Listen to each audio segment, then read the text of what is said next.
Lamentations 3-5. I am the man who has seen affliction, by the rod of the Lord's wrath. He has driven me away and made me walk in darkness rather than light. Indeed, he has turned his hand against me. Again and again, all day long, he has made my skin and my flesh grow old, and has broken my bones. He has besieged me and surrounded me. With bitterness and hardship, he has made me dwell in darkness, like those long dead. He has walled me in so I cannot escape. He has weighed me down with chains. Even when I call out or cry for help, he shuts out my prayer. He has barred my way with blocks of stone. He has made my paths crooked, like a bear lying in wait, like a lion in hiding. He dragged me from the path and mangled me, and left me without help.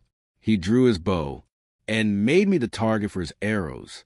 He pierced my heart with arrows from his quiver. I became the laughingstock of all my people. They mock me in song all day long.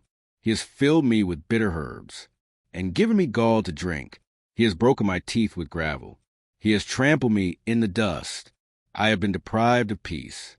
I have forgotten what prosperity is. So I say, my splendor is gone, and all that I had hoped from the Lord. I remember my affliction and my wandering, the bitterness and the gall.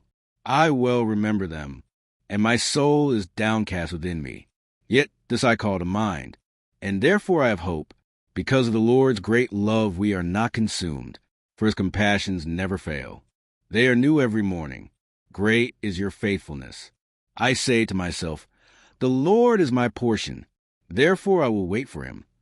The Lord is good to those whose hope is in him, to the one who seeks him. It is good to wait quietly for the salvation of the Lord. It is good for a man to bear the yoke while he is young. Let him sit alone in silence, for the Lord has laid it on him. Let him bury his face in the dust. There may yet be hope. Let him offer his cheek to one who would strike him, and let him be filled with disgrace. For no one is cast off by the Lord forever. Though he brings grief, he will show compassion. So great is his unfailing love. For he does not willingly bring affliction or grief to anyone, to crush underfoot all prisoners in the land, to deny people their rights before the Most High, to deprive them of justice. Would not the Lord see such things? Who can speak and have it happen?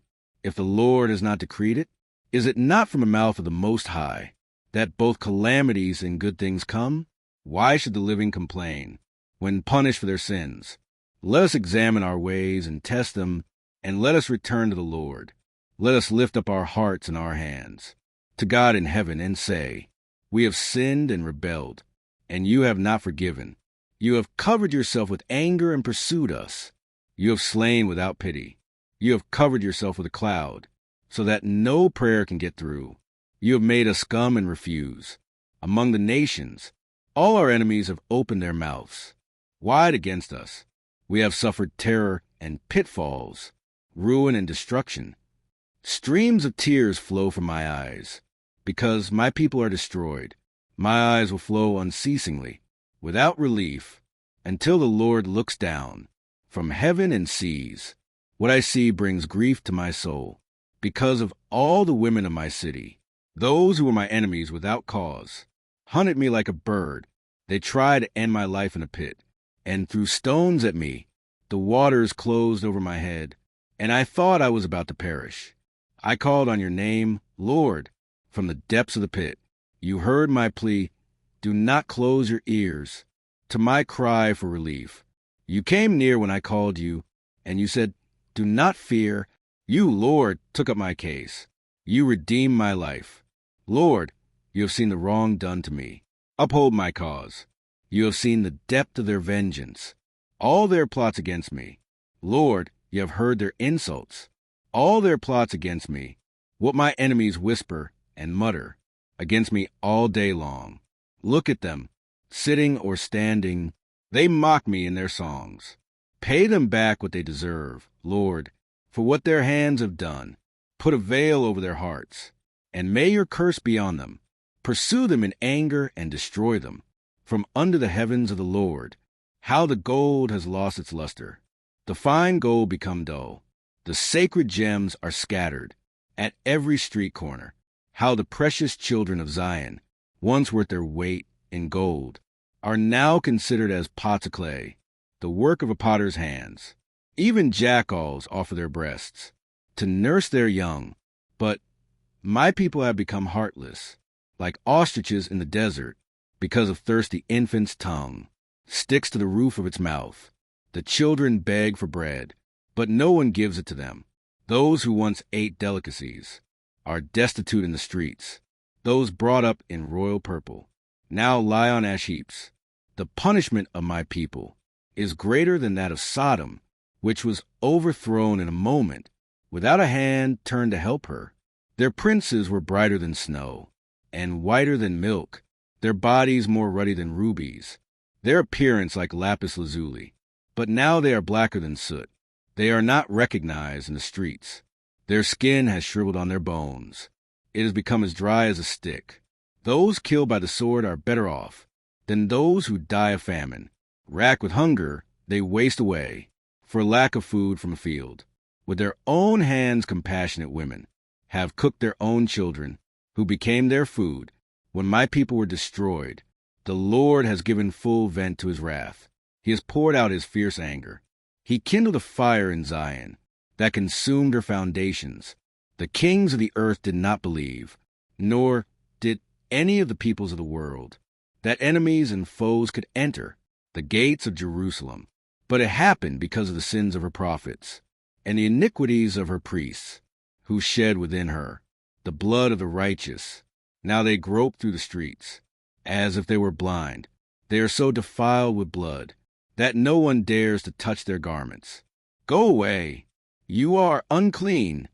People cry to them, away, away, don't touch us.